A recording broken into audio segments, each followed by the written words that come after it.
Will PAOLO LUGARI please join the faculty marshal here on stage?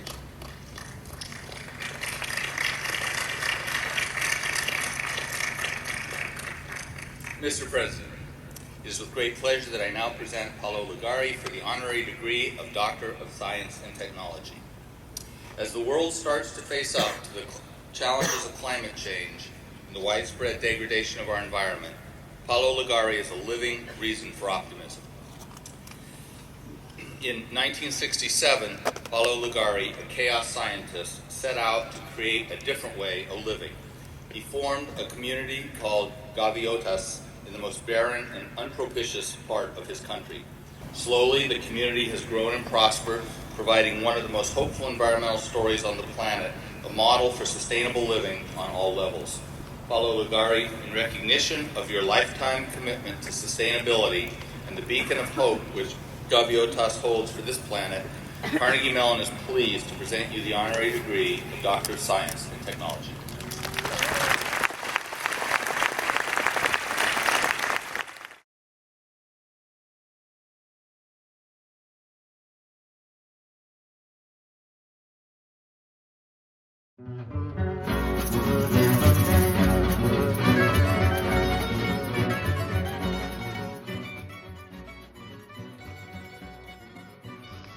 In the eastern part of Colombia, in the department of Vichada, among rivers and large unpopulated extensions of grasslands, a very special landscape emerges.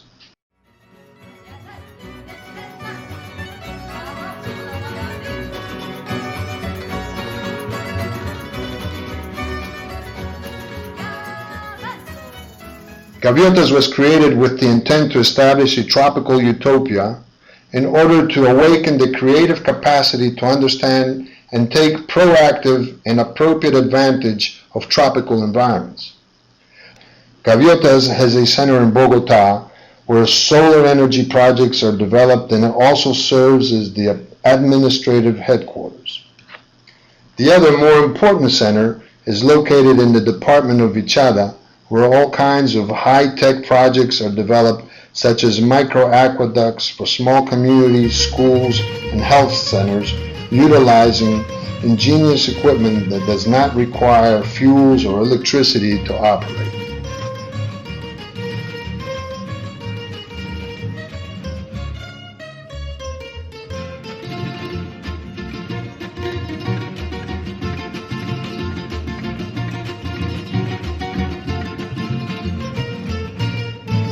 Contaré, señores, la historia más bonita de linda potranquita, con ojos soñadores, colita de caballo, anda pasito entero, de quienes muy hermosas, corría por los esteros. Era una potra muy singular, no conocía el dolor, no conocía el amor, no conocía corral, sola quería vivir por el palmar.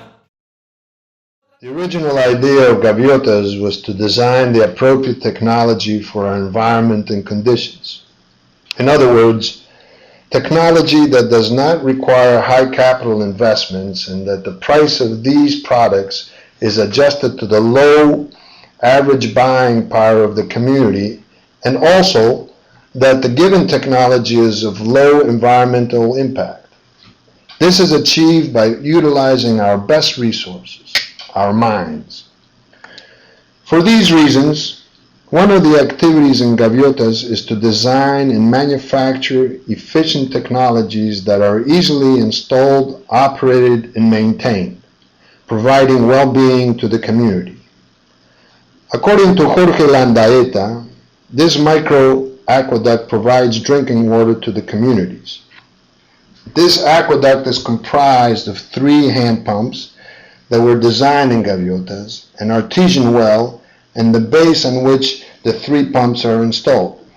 These hand pumps have the advantage that they can pump water up from a depth of 20 to 25 meters and raise it to a height of 40 meters with a flow of 1 inch. 20 minutes of operation can pump up to 700 liters of water that can be distributed up to a distance of 700 meters. After several trials and errors, Gaviotas was able to manufacture solar water heaters of high capacity, low cost, and high durability. The installation of 35,000 water heaters in large housing projects saves the equivalent of 50,000 kilowatts of thermal power.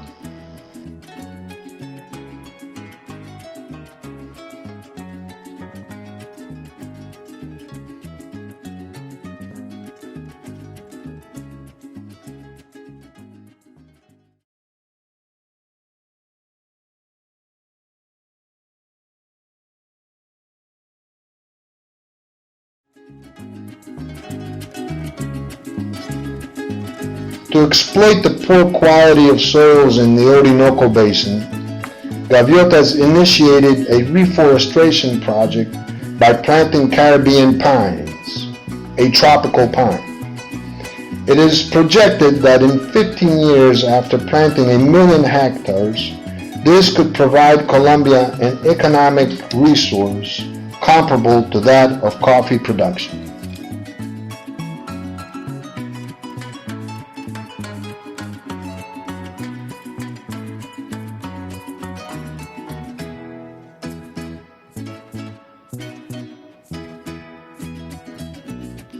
This reforestation project will in turn impede the destruction of Andean forests where the most important hydroelectric watersheds of Colombia are located. The actual plantation of 6,000 hectares with its 6 million trees which continuously capture carbon dioxide also provide for the production of resin. The resin is converted into trementina, which has many industrial uses.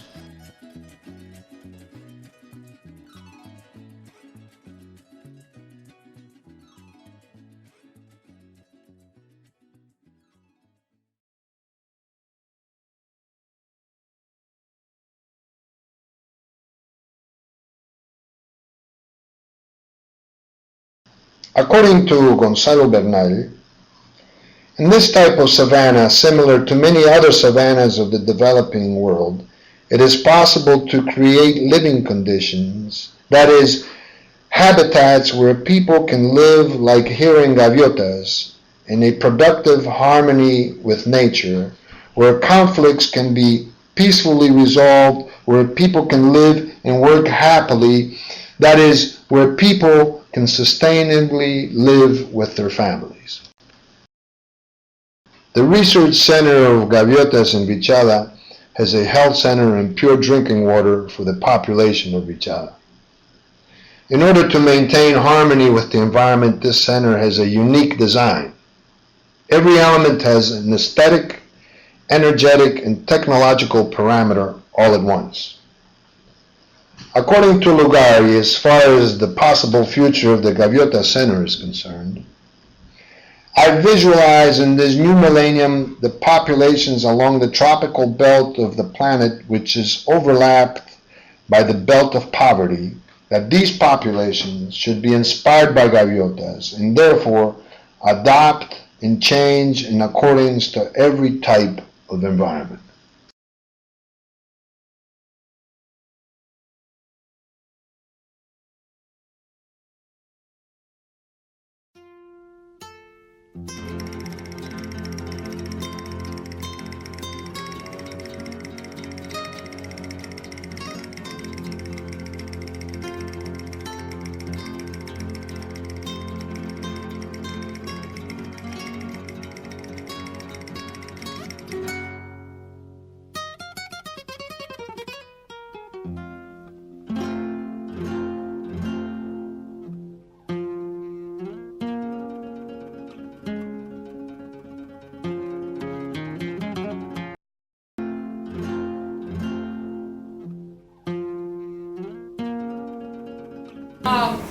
It is an honor for us to have PAOLO Lugari with us today.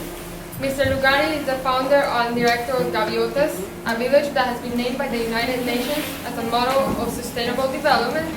and Baldesseri Institute as a truly zero emissions community. I would say that what PAOLO Lugari has done in Gaviotas really epitomizes interdisciplinary education. And to us at Carnegie Mellon, I mean, we practice interdisciplinary education. We're known for our interdisciplinary education, but even that is at a very much different level than what PAOLO Lugari is doing in a real-life laboratory. They're sort of living the interdisciplinary knowledge. All I know is that we have been working to get him here for more than a year. And one of the motivations to do that was a student group that established a book club. And the Village to Reinvent the World was the very first book that they read. And there was a big discussion about that book, and that generated an energy. And somebody decided that he should be nominated for a degree, and fortunately the people who make those decisions agreed that he was deserving of this degree from Carnegie Mellon. This book came up in 1998. It is by Alan Weisman, a journalist from NPR. The note that he did on Gaviotas in 1994 was truly inspiring, and many people demanded that this book would be written. This is from Gaviotas, a village to reinvent the world. And now it is for me a pleasure to leave you with PAOLO Lugari. Thank you. Para mí es un verdadero placer estar aquí. To be here in Pittsburgh for the very first time. We say in Gaviotas that a text without a context is a pretext.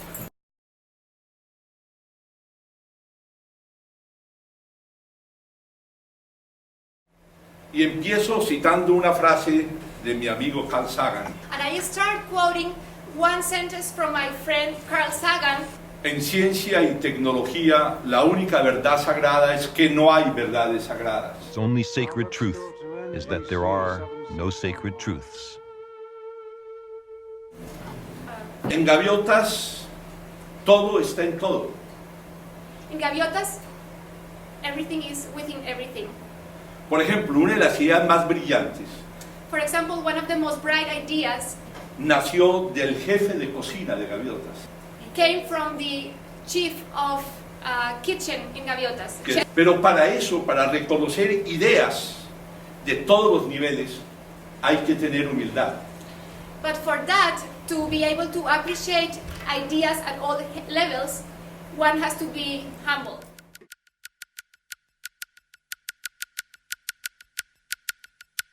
Empezamos a hablar en aquel entonces de capitalismo biológico. So we began speaking about biological capitalism. Que en el trópico, sobre todo en la zona ecuatorial, que es el trópico del trópico, es muy fuerte. That in the tropics, and especially in the equatorial zone, that is the tropic of the tropic, is very intensive.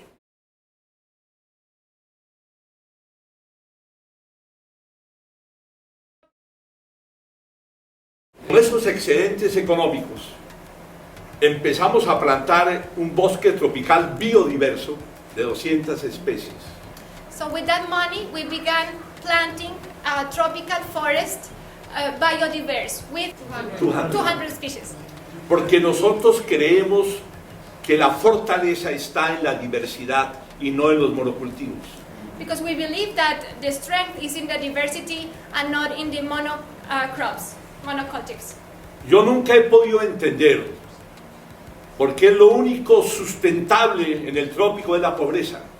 I have never understood why the only sustainable thing in the tropics is poverty.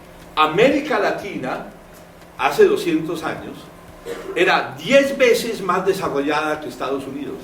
Latin America, 200 years ago, was much more developed than the US. Cuando América Latina se desintegró y se volvieron 20 republiquetas y no una o dos, Because when Latin America disintegrated and became 20 small republics and not two, and no one or two, and not one or two, los héroes que eran héroes de sangre, the heroes who were war heroes heroes who established frontiers or borders with their blood. Cerraron esos países a la imaginación, al libre pensamiento. And closed those countries to imagination and free thinking. Mientras Jefferson, Franklin y otros en Estados Unidos While Jefferson, Franklin and others in the US hicieron una sociedad en donde estaba prohibido no pensar. started a society where it was forbidden not to think.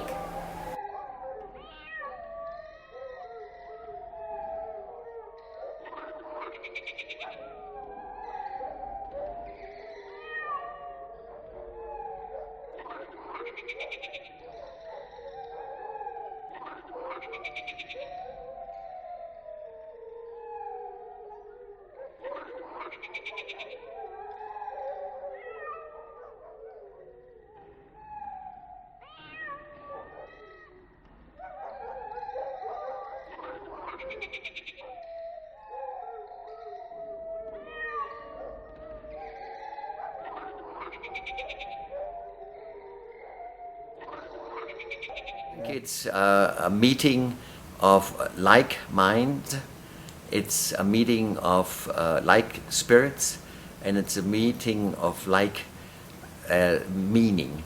You know, we came from different directions, we came from different backgrounds, but we arrived at the same insights.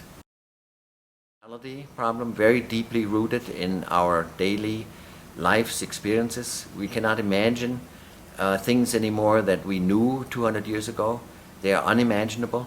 In the United States, we cannot imagine that there's anything else but airplanes and cars to move, with exception of some places, such as New York maybe. And we also cannot imagine that we could live with natural resources and be in harmony with nature. It's unimaginable.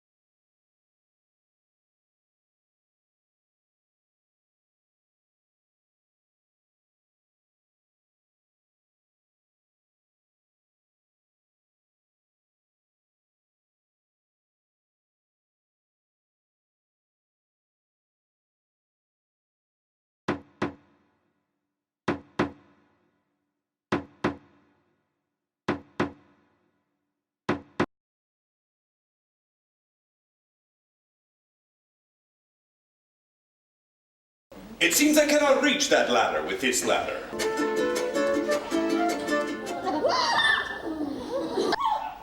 Solutions come after understanding many failures.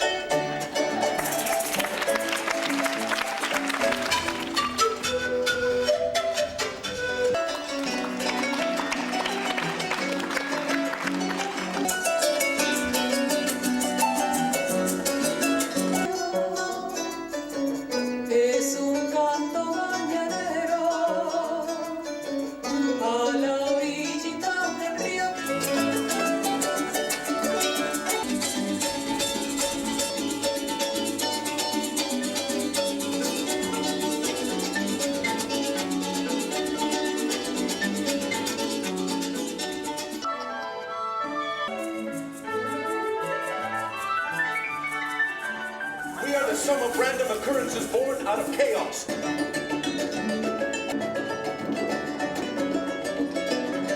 just 24 days, we plant 1 million trees. We succeed. We celebrate never giving up. Paulo Lugari figured out how to live sustainably decades before the world even heard the word sustainability for the first time. It's really a remarkable act of leadership, and he's created a model for the world to follow today. I think we will see much more attention paid to what Mr. Lugari has created in Colombia. And we at Carnegie Mellon are very committed to sustainability, and therefore we're very proud to have him here. Realmente me conmueve mucho la distinción que me ha hecho esta universidad en el área de ciencia y tecnología, porque es el reconocimiento a un trabajo de más de 40 años de todo un equipo que me ha tocado más coordinar y motivar que dirigir, valga la verdad, y que hemos podido mostrar de que en el trópico, en las peores condiciones, es posible vivir con prosperidad sin destruir el entorno.